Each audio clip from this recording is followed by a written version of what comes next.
Baik rekan-rekan semuanya, kita lanjutkan kembali pembahasan kita untuk soal-soal kuis kelas battle yang sudah kalian kerjakan di pekan ketiga kemarin.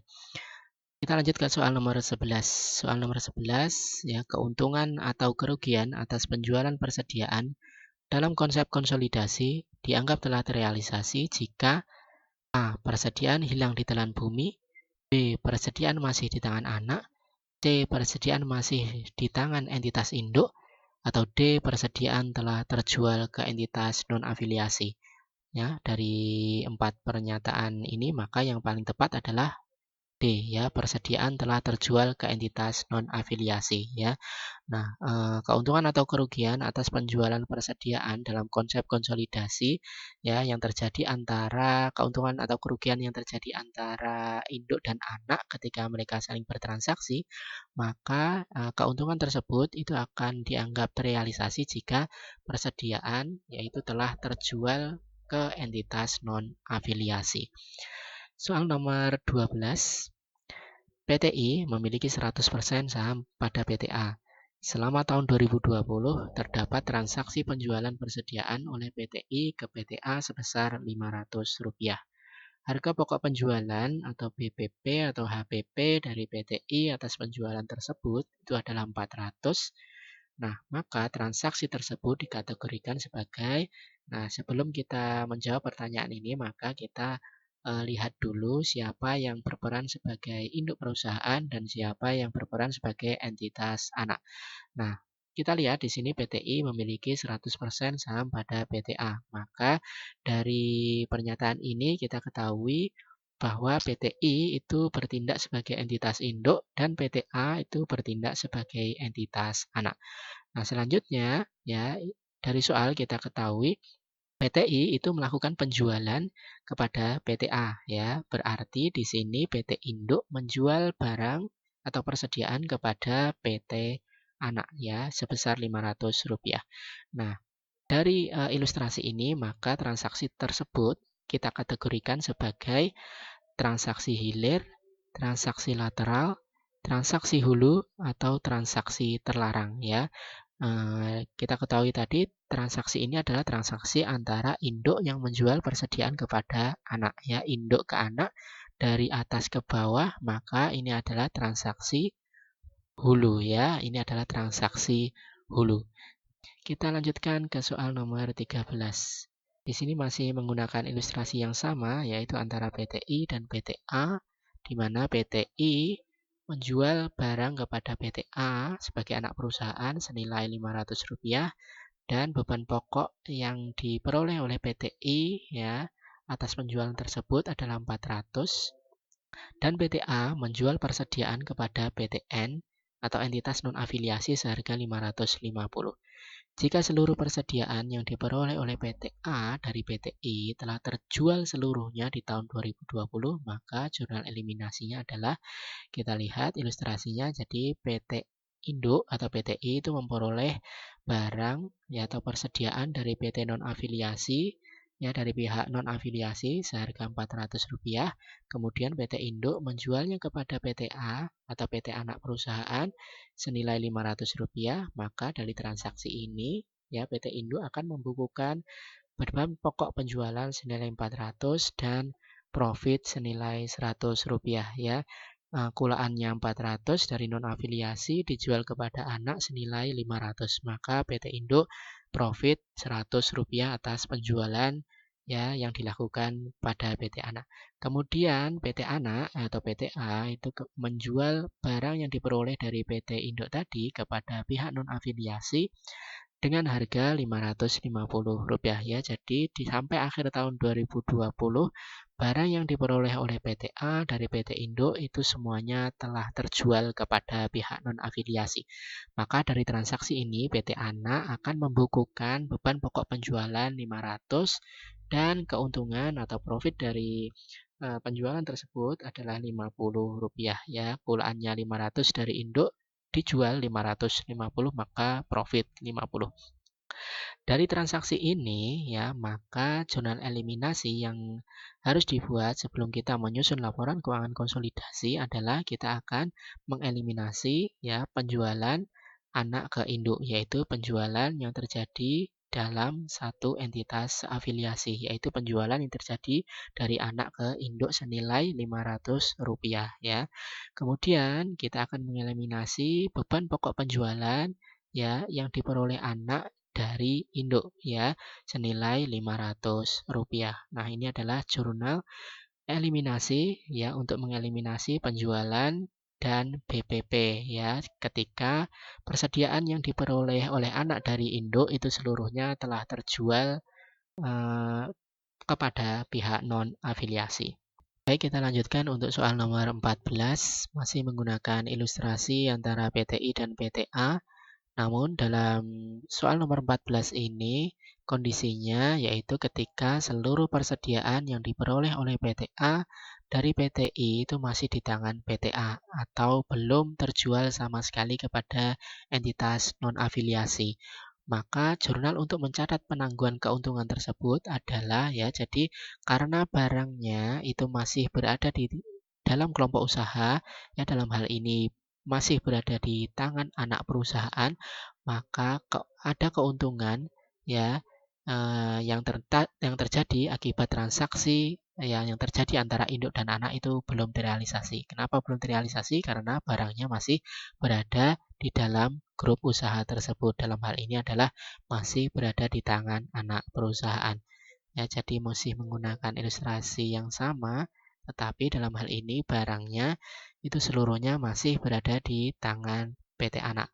Maka eh, ada keuntungan yang belum terrealisasi senilai Rp100. Ya, Rp100 itu adalah keuntungan yang dibukukan oleh PT Induk ketika menjual persediaan kepada PT Anak. Ya, karena barangnya itu belum terjual sama sekali kepada PT non-afiliasi, maka ya di sini keuntungan yang dibukukan oleh PT Indo atas transaksi penjualannya pada PT Anak senilai Rp100 tadi itu dianggap belum terrealisasi. Maka jurnal untuk mencatat penangguhan keuntungan tersebut adalah bagian laba pada entitas anak kita dapat senilai 100 dan investasi pada PT A atau PT Anak senilai Rp100, yaitu senilai jumlah keuntungan yang belum terrealisasi. Kita lanjutkan ke soal nomor 15, masih menggunakan ilustrasi yang sama. Nah, di sini ya kondisinya masih sama juga dengan soal nomor 14, yaitu ketika persediaan yang diperoleh oleh PT-A dari PTI masih di tangan PT-A atau belum terjual sama sekali kepada pihak non-afiliasi. Maka jurnal untuk mengeliminasi penjualan persediaan PTI pada PTA adalah ya kita diminta untuk mengeliminasi penjualan persediaan dari PTI ke PTA. Ya, kita lihat masih menggunakan ilustrasi yang sama ya. Maka jurnal eliminasinya adalah kita akan mengeliminasi penjualan ya dari PTI ke PTA senilai 500, BPP dari PT I ketika dia membeli dari PTA senilai 400 dan persediaan kita kurangi senilai Rp100, yaitu senilai uh, keuntungan yang belum terrealisasi senilai Rp100.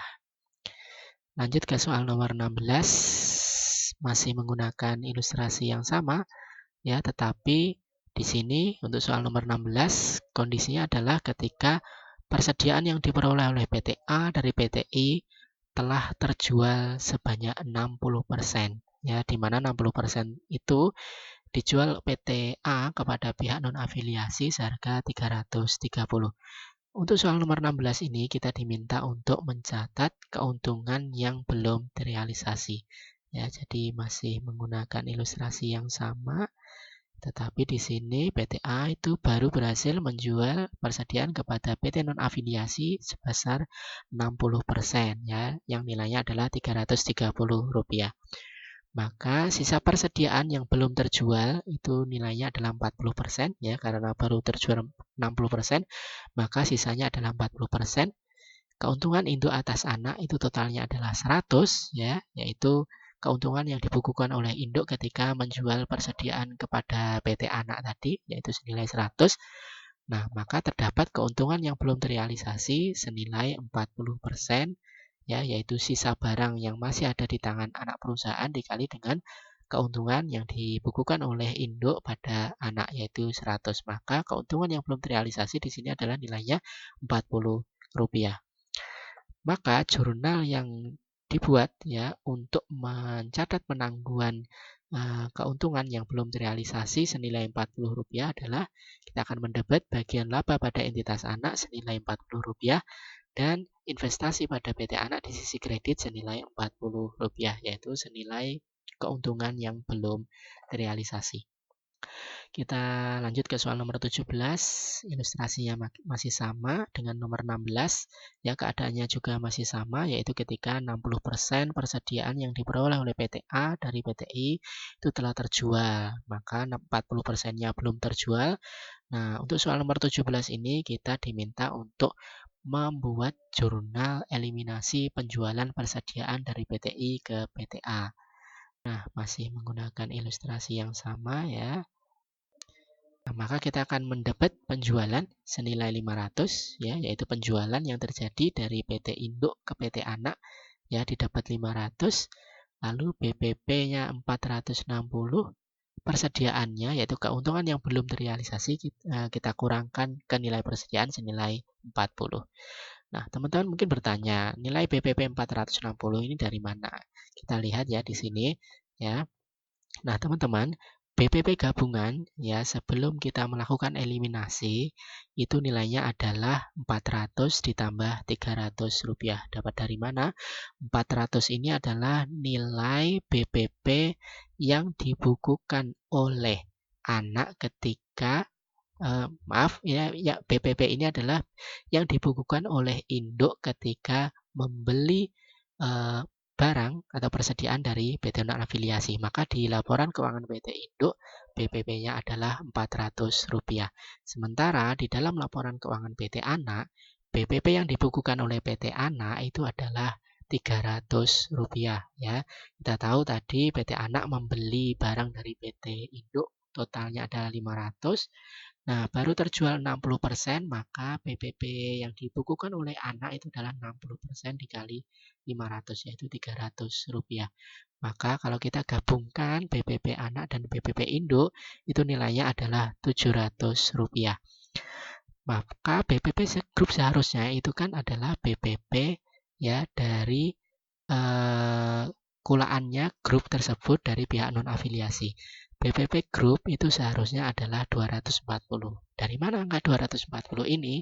Ya, kita lihat barang atau persediaan ini masuk ke grup itu melalui PT Induk. Ya, PT Induk tadi membeli dari pihak non afiliasi ya totalnya adalah Rp400.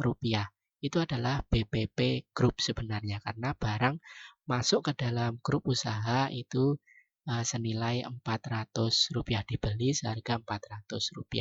Nah, sementara barang itu yang keluar dari grup usaha itu baru 60%, ya, baru 60%. Maka seharusnya BPP Group itu adalah 60% dari 400. 60% dari 400 itu nilainya adalah 240. Sementara BPP gabungan, kalau kita gabungan BPP antara PTI dan PT Anak itu nilainya 700. Maka di sini kita harus mengeliminasi BPP ya agar nilainya itu sesuai dengan yang seharusnya yaitu 240 ya. Jadi BPP gabungan 700, agar diperoleh BPP seharusnya 240, maka kita eliminasi senilai 460 ya. Itu adalah nilai BPP yang harus kita eliminasi dari laporan keuangan konsolidasian.